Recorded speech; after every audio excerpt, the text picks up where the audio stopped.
Assalamu alaikum warahmatullahi wabarakatuh, my dear students. This is once again your friend, your guide, your buddy, Mudassir.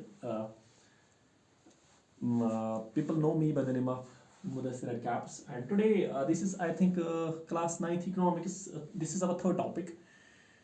Today, I'm going to talk about this paper money.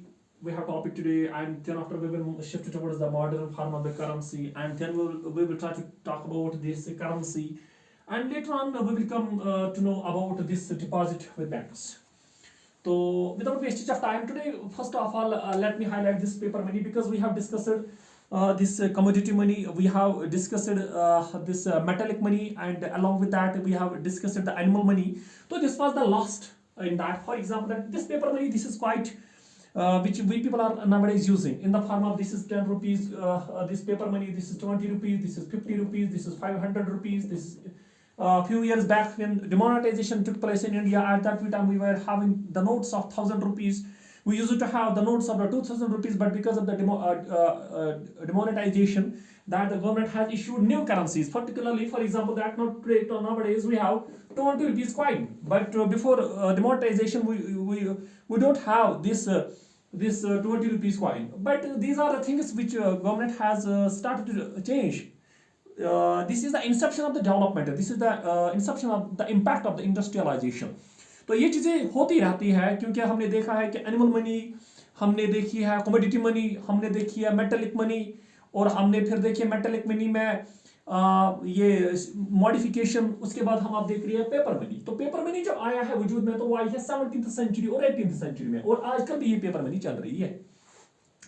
अब उसके बाद जो चीजें हैं वो है modern form of currency. जो modern form of currency है वो इन सारी चीजों को पीछे छोड़ चुका है. एनिमल मनी, कमोडिटी मनी, और इवन दो कि पेपर मनी को भी इसने पीछे छोड़ दिया है. क्यों? क्योंकि जब हम बात करेंगे मॉडर्न फॉर्म ऑफ करेंसी की, क्योंकि पहले क्या चलता था, ग्रेन्स चलते थे, कैटल चलते थे, कॉइन चलते थे, ठीक है. बट आजकल जो हमारे पास है वो है plastic money. Plastic money, this is the ultra modern money. We can say that हमारे पास अब डेबिट कार्ड है, हमारे पास अब क्रेडिट कार्ड है. कोई बंदा पैसा रखता ही नहीं है, कोई बंदा पैसा रखता ही नहीं है. क्यों नहीं रख रहा है? बिकॉज जब हम पैसे रख रहे थे कि that was actually giving feeling of insecurity. 10 lakh, 5 lakh, 4,000, 50,000, 60,000 रखेंगे जेब में, पता नहीं कोई चोर चुकुदी आएगा पीछे तो इंसान को पहले मार देगा फिर तो पैसा लेगा. अब हमारे पास डेबिट कार्ड है और हमारे पास अब क्रेडिट कार्ड है, और क्रेडिट कार्ड और डेबिट कार्ड से और एक अपडेटेड वर्जन आ गया है कि जो हमारे फोन में चलता है. चाहे आप जीपे की बात करोगे, चाहे फोन पे की बात करोगे, चाहे आप एम पे की बात करोगे, असल में क्या है कि ये जो मॉडर्न फॉर्म ऑफ करेंसी है, जीपे, एम पे जो हमारे पास है, these are the sources, these are the means of this modern form of this currency. वो modern form of currency नहीं है, but they are the sources of the modern form of the currency. तो ये debit card, for example that अगर मेरे पास ATM card होगा या मेरे पास एक क्रेडिट कार्ड होगा, मैं एक बार इसको अपने फोन में फिट कर दूंगा, एक पासवर्ड रखा जाएगा, मेरा पिन अपना होगा, तो जहां पर भी मुझे जाना होगा, मेरा अकाउंट कितने भी करोड़ से भरा हुआ होगा, कितने भी हजार क्यों ना भरे हुए होंगे, किसी को काम पता नहीं चलेगा, सिर्फ मुझे पता चलेगा. तो ये ब्यूटी है इस मॉडर्न फॉर्म ऑफ करेंसी. और मॉडर्न फॉर्म ऑफ करेंसी में प्लस पॉइंट क्या है? Social positivity. उसमें क्या है? उसमें सबसे बड़ी सोशल पॉजिटिविटी ये है that is social security you have. Social security you have, there is a complete privacy, और आपको कोई डर नहीं है. आप दुनिया के किसी भी कोने में जा सकते हो कि आप वहां पे अपने पैसों का इस्तेमाल कर सकते हो. अब हमारे पास करेंसी है.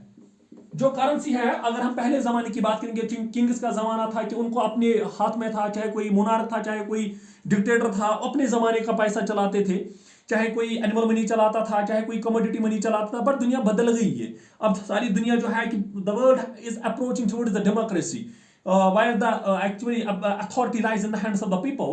तो इक्वली चीजें चेंज हो गई है. जो किंग्स का जमाना था वो अब किंग्स का जमाना नहीं रहा है. हालात बदल गए हैं, मॉडर्निज्म पीक पे हो चुका है.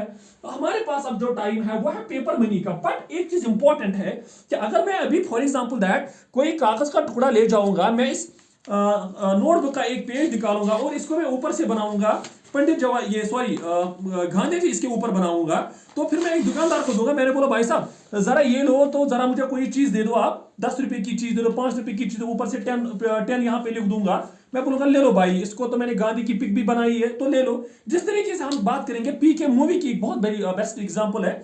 वहां पे जो आमिर खान आता है, वो बहुत सारे ये पेपर्स उठाता है, कोई कलर का होता है, कोई ब्लैक व्हाइट होता है, कोई कलर्ड होता है, उनको दुकानदार को देता है, फिर उसको वो गांधी जी वाला ही देता है बिल्कुल। तो उसको लगता है नहीं ये वाला चाहिए। तो इसका मतलब होता है कि that has an authorisation of the reserve bank of India.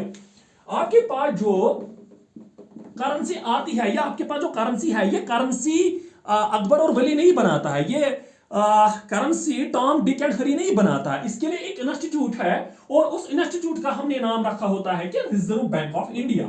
और ये रिजर्व बैंक ऑफ इंडिया ही है जो इंडिया का सेंट्रल बैंक जिसको हम बोलते हैं, इसको गवर्नमेंट ने अथॉरिटी दी होती है। जो गवर्नमेंट हमारी जो गवर्नमेंट है, हमारी गवर्नमेंट ने इसको अथॉरिटी दी हुई है कि आप करेंसी इशू करोगे।